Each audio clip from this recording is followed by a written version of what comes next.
Hey everybody, welcome to Kimmel's Irish Pub. Time for another movie review. Tonight's movie, Dangerous Lies. Netflix film. Just came out and it's an hour and 37 minutes long. It's 5.3 on IMDb. It stars Camila Mendes. So if you watch Riverdale, she's Veronica on that. Drama, mystery, thriller. Evidently she's the caregiver of some wealthy man who ends up dying and leaves everything to her. But some bad things come of that. So I think some murder happens or something goes on. I don't know. So it's not all positive, and she's got to try and figure it all out. That's what I get from reading IMDb. I don't know if I told you, 5.3, so very low expectations. But it's new, it's Netflix, and I gotta watch it. So I'm gonna let you know if it's worth the watch. So stick around. I'll be back.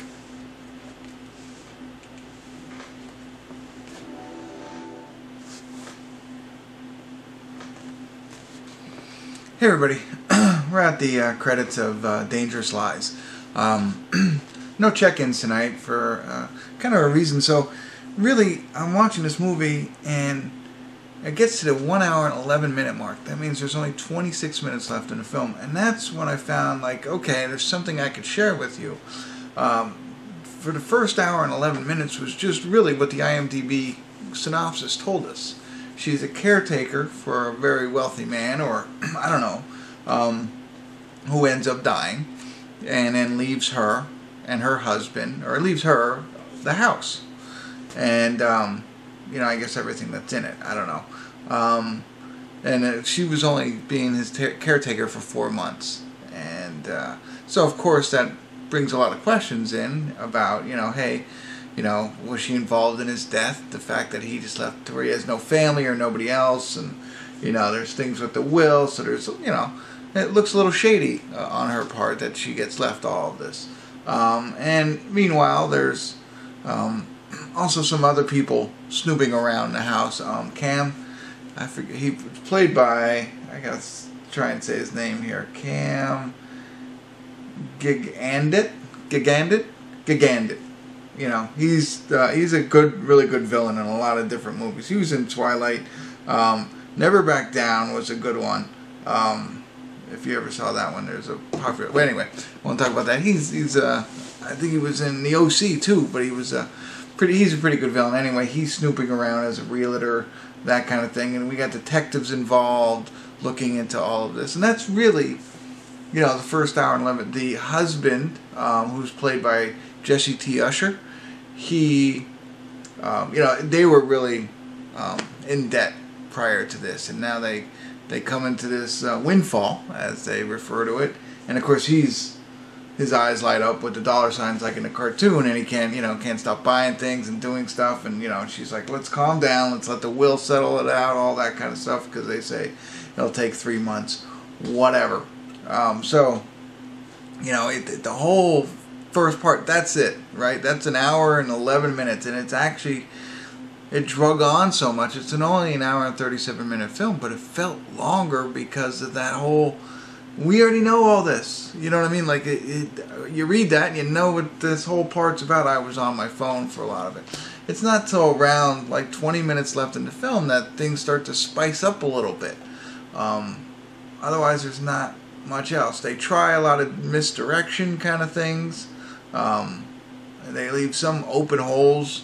In the beginning, there's a shooting in a diner, and they try and use that, I guess, as misdirection. I don't know. I missed the connection at all with that. So, I mean, you know, she was there, her husband was there, whatever. Not a spoiler, but, you know, they try and make it seem like it's important, but I think they forgot about it at the end. I don't know. Anyway, not important. They throw a couple of twists and turns at you. Some you can see coming from a mile away. I mean, all the action and all the intrigue is in the last 5-10 minutes. You know, like I said, it gets a little bit spicier with 20 minutes left, but just a little bit. You have to put your phone down and watch it a little bit. But then in the last 5-10 minutes, it's really, oh, you know, whatever, and I don't know. Crazy. I'm really disappointed. I get the 5.3. I like her because I like Riverdale, Jamie Chung is also in this. He plays a lawyer. But otherwise, you know, fell flat for me. The story fell flat because it took too long to develop, even though it's all written right there in the synopsis. The twists and turns in the ending and everything that goes on, that's a little much for me as well. You know, more like a Western at the end. Anyway, I won't ruin it for you. I would skip this one if I were you. This is, I mean, it says it's number 2 in the USA Today.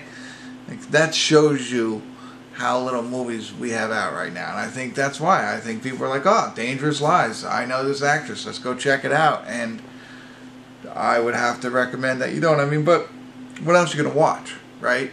But at least you can go into it tempering your expectations. And, you know, maybe you'll find some hidden gems in this.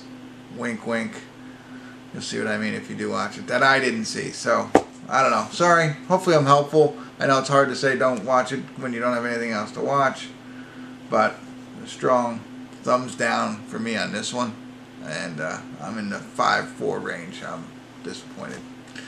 Alright. I appreciate them putting, you know, I don't want to seem unappreciative. Netflix does a good job of bringing these films out. And I appreciate them. And this is fantastic. It's just, I have to, you know, call a spade a spade. Alright, that's it. That's all I got for you. If you do check it out and you want to leave me a comment, feel free to go ahead. Thanks for tuning in. Kimmel's Irish Pub.